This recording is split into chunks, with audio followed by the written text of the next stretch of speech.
Vamos lá, na minha opinião, tem um hábito financeiro que para mim é o mais importante e também é o hábito mais negligenciado.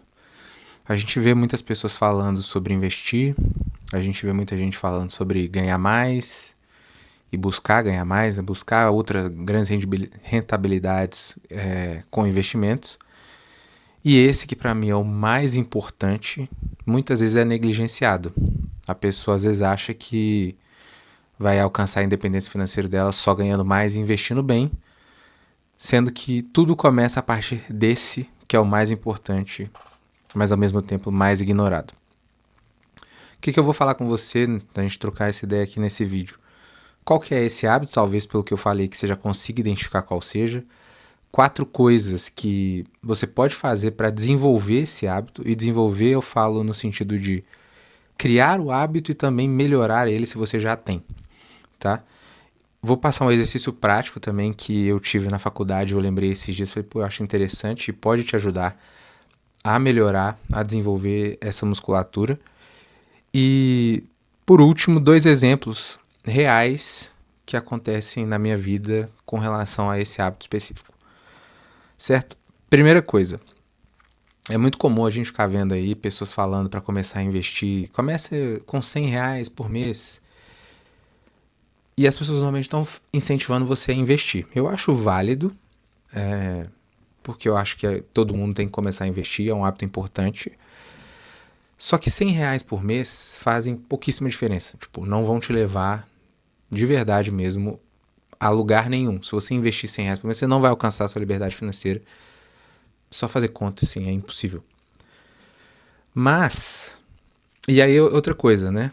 Não faz tanta diferença assim e também pode te gerar insegurança. Putz, eu investir, né? Com a palavra investimento, tem muita gente que até trava, tem medo, tem insegurança porque não sabe onde investir, não sabe qual é o melhor investimento. Então acho que o foco fica na coisa errada, né? Investir R$ 100 por mês não vão fazer diferença. Qual que é, aí já falando qual é esse hábito, a chavinha que pode mudar e que aí sim faz diferença. Ao invés de você pensar em investir R$ 100 por mês, você pensa em começar a guardar, a poupar R$ 100 por mês. E aí a coisa começa a fazer diferença de fato. Porque, como eu falei, R$ 100 por mês investidos, mesmo com juros compostos, no melhor investimento do mundo. É muito difícil você conseguir sua independência e ficar rico, vamos colocar, fazendo isso.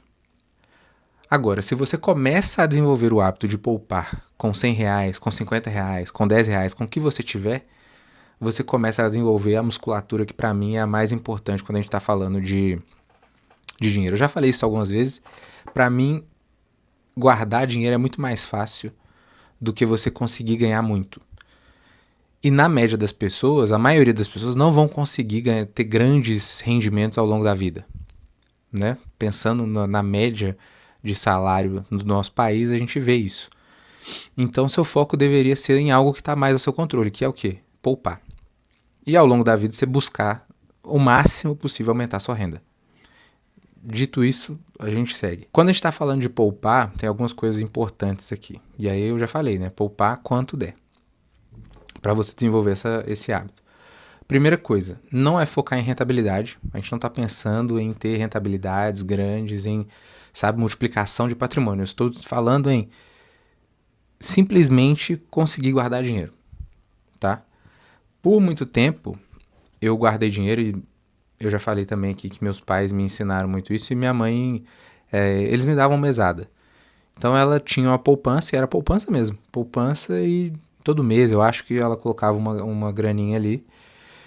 E eu podia fazer o que eu quisesse com aquele dinheiro, mas muitas vezes eu perguntava, posso fazer tal coisa? Né? Queria comprar determinada coisa, posso usar o dinheiro da minha poupança? Era mais ou menos assim. Por que eu tô falando isso? Porque realmente o foco não era rentabilidade. Se fosse, não estaria na poupança. E isso era uma ignorância da nossa parte, porque a poupança é o mecanismo mais conhecido e mais seguro e as pessoas estão mais familiarizadas, então acabam deixando o dinheiro ali. E tá tudo certo pra mim, assim. Como eu falei, o objetivo aqui não é focar em rentabilidade. Só que existem possibilidades melhores. Você pode colocar na caixinha do Nubank, por exemplo, nos porquinhos aí de bancos que rendem 100% do CDI. Você não precisa entender o que é CDI, CDB, enfim, que rendem 100% do CDI. De bancos bons, né? Então, caixinha do Nubank já está sossegado. O governo está lançando agora o Tesouro Reserva também, que é uma possibilidade, porque vai ter liquidez diária, então é legal, rende 100% do CDI. Tem alguns fundos, né, que replicam o Selic, beleza, pode ser também. E a outra coisa que eu coloquei, anotei aqui, é para parar de ficar com essa coisa, de ficar... Ah, não, porque eu encontrei um aqui que paga 120% do CDI. Tem um aqui do PicPay que paga 150%. Tem um aqui do não sei o que Pay, do não sei o que Pago. Sabe, vários bancos, várias soluções financeiras querendo pegar o seu dinheiro, né, captar o seu dinheiro e oferecendo esse tipo de rentabilidade duvidosa, assim. A gente não sabe, a maioria das pessoas não sabem identificar se aquele banco é sólido, se aquela instituição financeira é sólida, e acabam às vezes caindo em encrenca com um dinheiro que não era para buscar rentabilidade. Então, você vai cair em casos. E outra coisa importante, né? Ser garantido pelo FGC. Então, você vai cair em casos como CDB do Banco Master, que aí quebra. Tem garantia do FGC, mas aí é tempo para você conseguir resgatar, né? Ser pago, ser ressarcido, enfim. Eu não quero depender do FGC, nunca precisei, então assim, eu prefiro evitar, né? Te recomendo a mesma coisa. Então assim, não ficaria buscando esse tipo de coisa. Teve casos também no passado, quando teve problema da Americanas, de gente que teve também problema porque tinha CDBs prometendo rentabilidades acima do que 100% do CDI, que investiu em debêntures da Americanas, também não precisa saber o que é debêntures, mas investiu em debêntures das Americanas, a Americanas teve o problema financeiro dela, precisaram recorrer ao FGC. Então, como a gente está falando de poupar, isso aqui vai estar muito ligado com reserva de emergência. De novo, o objetivo não é rentabilidade, é simplesmente desenvolver a musculatura e o hábito de poupar. Tá? Se você já está pensando nisso, você já está na frente, porque tem gente que vai passar a vida inteira sem pensar em guardar dinheiro, simplesmente, né? Entrou, saiu e é assim que a vida toca. Outras pessoas acham que é impossível. E realmente tem muita gente, eu já falei isso em outros vídeos, no nosso país tem muita gente que ganha um salário, que você olha para a vida da pessoa e você fala, meu Deus, como uma pessoa consegue sobreviver com isso. Isso acontece. Eu não estou falando com essas pessoas. Né? Esse vídeo aqui não é para isso, porque aí, enfim, essas pessoas precisam de outras coisas, né? Eu tô falando com pessoas que vão ganhar bem, que tem um salário legal, que tem possibilidade de corte, que tem possibilidade de poupar. Tem gente que realmente está tendo outras preocupações de garantir o básico. Não é esse o foco aqui. Beleza? E eu já tinha falado no vídeo, antes, e tô acompanhando minha colinha aqui, que é isso, poupar é mais fácil do que aumentar sua renda e ganhar mais. Quantas vezes você vai ver pessoas que passam anos sem receber um aumento, que passam anos sem receber promoção? É um negócio que não, assim, não é tão simples assim, então não apostaria, né, minhas fichas nessa coisa, né, nesse fato de ganhar mais, apesar de encorajar as pessoas a buscarem renda extra, por exemplo. Apostaria em desenvolver o que você tem controle, que é o hábito de poupar, tá? Outra coisa que eu acho que é legal é quem não sabe administrar o pouco não vai saber administrar o muito. Conseguir ir poupando vai te fazer se desenvolver como pessoa e ter mais respeito e mais trato com o dinheiro, sabe? Tem casos, quantas vezes você já não ouviu falar de pessoas que ganharam na Mega Sena e quebraram, campeões do Big Brother, ganharam prêmios milionários depois quebram. Por quê? Porque a pessoa nunca desenvolveu na vida dela essa musculatura de poupar, de administrar o dinheiro. Se você tem essa capacidade, inclusive para a galera que acredita em energia, né, você está mandando para o universo a energia de, olha, pode me dar mais dinheiro que eu sei cuidar. Eu não vou me ferrar, eu não vou fazer merda, entendeu?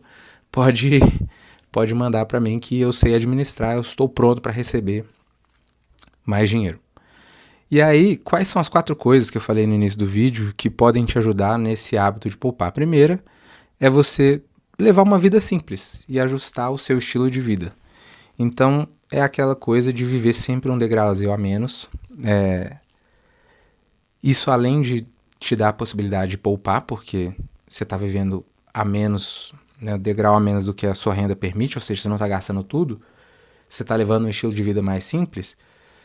Se acontece algum imprevisto, se acontece alguma fatalidade na sua vida, você já está meio que acostumado a viver um pouco abaixo. Por quê? Porque abaixar é difícil. A gente acostuma muito rápido com a coisa boa. Então, comecei, ganhava 5, agora eu ganho 10. No primeiro momento você fala, puta merda, que puta diferença. Mas depois de 2 meses você já tá acostumado. Já virou rotina. E com a perda não é a mesma coisa. A gente é muito mais sensível à perda do que aos ganhos. Então o baque de perder, o baque de reduzir, dói muito mais do que o prazer que a gente tem quando a gente ganha mais, sabe? Esse prazer ele é mais passageiro, enquanto o baque às vezes ele fica mais, ele é mais duradouro. Então, por esses 2 motivos. A segunda coisa é respeitar o seu dinheiro e saber gastar.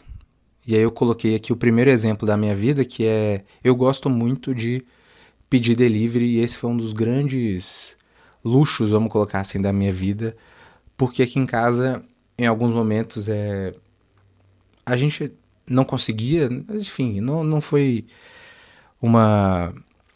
Eu já falei isso também, né, que a minha vida não foi de muitos luxos, mas também não passamos dificuldade, mas em algum momento pedir um sanduíche era uma coisa que a gente fazia uma vez por mês, pedir uma pizza uma vez por mês, não era algo recorrente.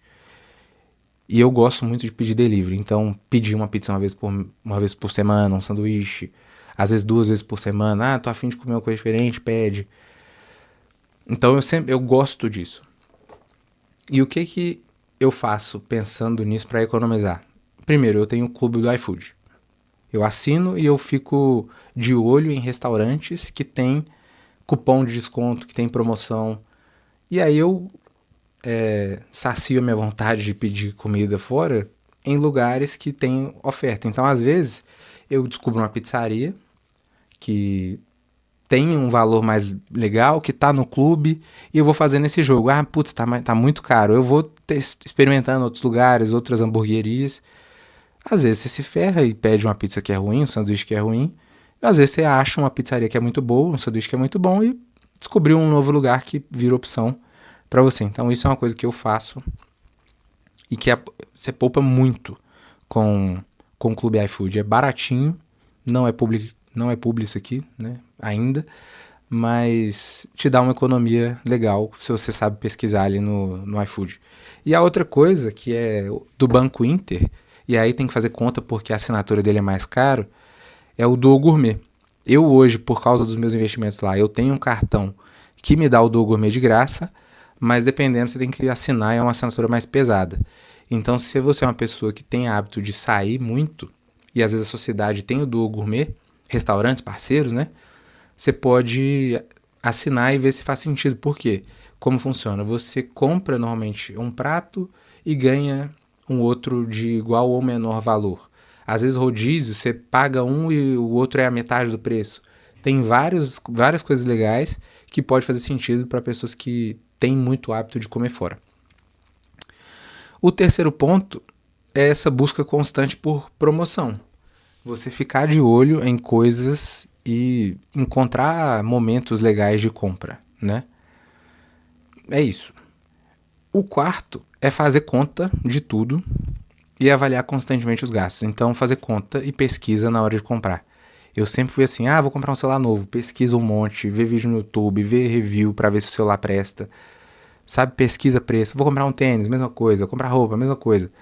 Pesquisar, fazer conta e avaliar constantemente esses gastos. O que eu tô falando e qual que é o exemplo que eu trago disso aqui? Eu aqui em casa, eu fazia muito isso com plano de internet e TV. Todo ano vencia, né? Renovava essas coisas, eu ligava na Claro, na Vivo, enfim, e falava, olha, quero cancelar, tá ficando muito caro, e via se conseguia negociar o valor.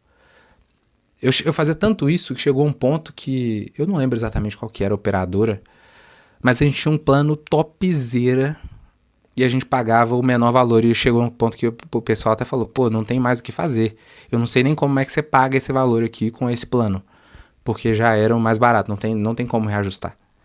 Porque eu fazia isso todo ano. É um saco, né? Tem gente que não vai ter saco pra isso, mas enfim, eu não tinha problema com isso, ligava, às vezes passava muita raiva, mas eu fazia isso pra economizar e pagar menos com TV e internet, né? Esse é um dos exemplos. E aí você pode pensar em três coisas, né? O que você pode, na hora de analisar seus gastos, é pensar em o que você pode cortar de forma definitiva. Tem algumas coisas que você pode cortar. Tem coisas que você pode cortar de forma temporária. E essa eu acho que é a principal dificuldade das pessoas, às vezes, quando pensam em cortar, que é, putz, eu não quero abrir mão disso. E às vezes é por uma fase, sabe? Você vai passar por essa fase de dificuldade e depois você volta a fazer aquela coisa, a comer fora, pedir iFood. É um corte temporário. A outra coisa é o que você pode reduzir. Então, por exemplo, pedir iFood também você pode reduzir. Ou não cortar, né? Cortar de definitivo, cortar temporariamente ou apenas reduzir. E algumas coisas você pode substituir. Então, sei lá, você gosta muito de ir em jogo de futebol. Eu, por exemplo, gostava e já fui muito no jogo do Galo. Às vezes tem um setor que é muito melhor e o ingresso é mais caro. Você pode passar a, já que você quer ir em todos os jogos, você vai nos jogos, mas num setor que é mais barato. Isso seria substituir, sabe? Reduzir seria, eu quero ir ao campo, eu quero ir naquele setor que é mais caro mesmo, ao invés de ir em todos os jogos, eu vou em 2 jogos por mês. Seria isso, então é avaliar o que você pode cortar definitivamente, o que vai cortar temporariamente, o que vai ser reduzido e o que pode ser substituído, tá? E aí eu já dei o exemplo, né, da conta de internet, TV a cabo, e tem mais recentemente, ao invés de ficar tentando desconto nas companhias, né, nas operadoras de TV a cabo e internet, eu fiz uma conta de... porque eu achava muito caro. A gente pagava em média 300, 320 reais de internet e TV a cabo. E via poucos canais. A maioria dos canais de esporte, pouquíssimos canais. Eu falei, cara, quer saber? Acho que eu vou cancelar o plano de TV, ficar só com a internet e assinar os streamings. É aí que aconteceu. Falei, né? Eu pagava 300 a 320 reais por mês de TV a cabo e internet. Com os streamings hoje e a internet, que eu continuo pagando, é 140 reais de internet. Netflix, por um tempo eu tava pagando o plano mais caro, mas eu reduzi pro mais barato, que os anúncios também não me incomodam, então pago R$20,90, não é um negócio que eu fico vendo direto, então pra mim fez sentido. R$20,90. Tem Globoplay com Premiere, porque eu gosto de ver futebol, então pago R$48,90. Tem o Disney Plus, porque também gosto de ver as programações de Libertadores que tem na Disney, futebol internacional às vezes, tênis, que também passa na Disney. Então é o principal pacote da Disney, que seria R$66,90 por mês, mas eu pago o plano anual, que é R$560 por ano. HBO eu tenho grátis por causa do meu cartão ultravioleta, e Prime Video, minha mãe tem a assinatura do Amazon Prime e a gente compartilha, então fica nessa. Somando isso tudo, na época que eu tava pagando Netflix o valor cheio, ficava mais ou menos elas por elas. Com a redução, a poupança agora com isso tá na faixa ali de uns 100 reais por aí, 100 reais, 60 reais. Fica nessa média. Pô, muito pouco, mas como eu falei no início do vídeo, 60 reais, 100 reais por mês, nós estamos falando de 1.200 reais por ano, por exemplo.